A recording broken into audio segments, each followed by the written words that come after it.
Ladies and gentlemen, welcome to the stage, former Pennsylvania Representative Joe Sestak.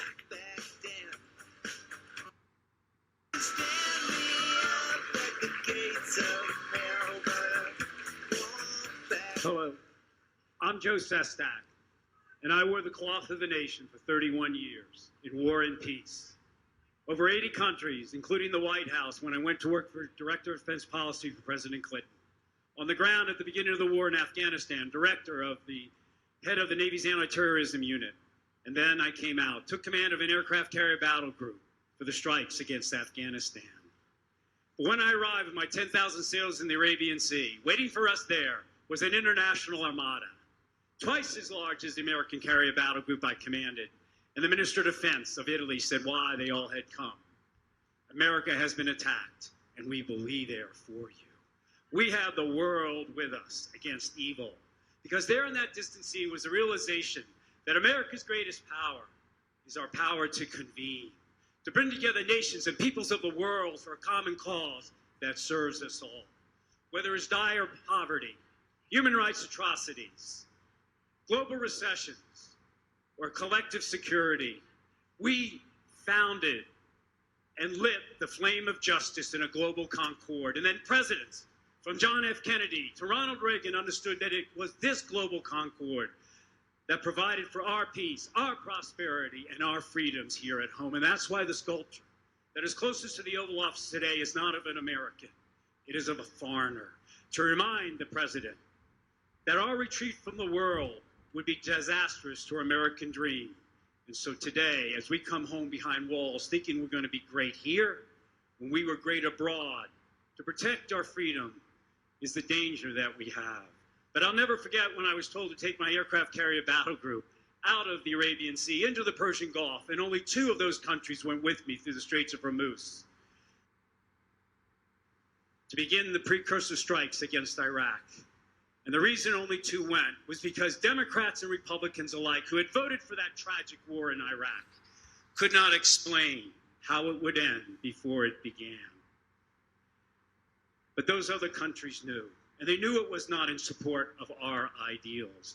That is why we need, with this world greatly changing, somebody who understands with breadth and depth this global world to convene it once again for challenges of climate change, and in a liberal world order, China, that believes its values of might and right should rule this world. But we also need someone who understands here at home how to walk in the shoes of American citizens. I learned that as I rolled my 4-year-old daughter out of Walter Reed Military Hospital when I was still in the military. We couldn't get the brain cancer, they said. And when asked, they gently replied, she has about 90 days. But that little warrior beat that scourge.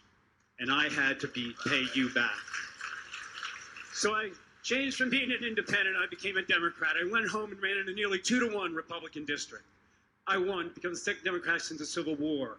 And then I won my second election by 20 points with a 100% NARAL pro-choice record. An F from NRA, but they re-elected me up by 20 points and I didn't spend a dime on a campaign ad because we learned to disagree well. Called The Most Productive Congressman by Steny Hoyer in my class. Of 19 pieces of bipartisan legislation passed. Why? Come aboard an aircraft carrier for me and understand why I'm really running. My daughter's brain cancer came back last year and that's why I'm late. She's in a safe harbor today. There's 5,000 sailors on an aircraft carrier. You know what their average age is? 19 and a half. If you don't think the youth of America are great, come aboard an aircraft carrier. They run a nuclear reactor. They fix your plane. And you never ask a question. You don't even the tires. And then they strap you into the plane. They connect you to a catapult. They push that button, and off you go into the night. Walt Disney has no ride better than that. But then they say suddenly, stop. Special forces have been ambushed. We need you to get an F-18, not an EA-6B. And then you see what America most yearns for. A young 19-and-a-half-year-old youth from Iowa, Pennsylvania, comes out from that deck. At 0200 in the morning, goes under the belly of the plane and unhooks it from this catapult that flips you into the air because no pilot will shut off his or her engine until they know they've been unhooked from that catapult. Because if you turn off your engines and suddenly they push that button, you go off for a final great ride of your life. So when that youth unhooks that catapult, They walk in front of that plane and give a very simple signal that says everything this country yearns for. Go ahead, you can trust me, because I'm willing to be accountable.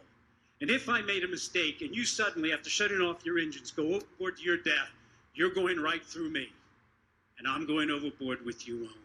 I have met few who have ever felt anyone to stand in front of that plane for them from Washington, D.C. I want to stand in front of that plane for Americans, because if we do not have a united America, we can never meet the defining challenges of our times abroad or here at home. That is our Hobson's choice. Not just to elect a president, but someone to heal our nation's soul, where people believe you are accountable to them above party, above special interest, above anything else but them. Thank you very much.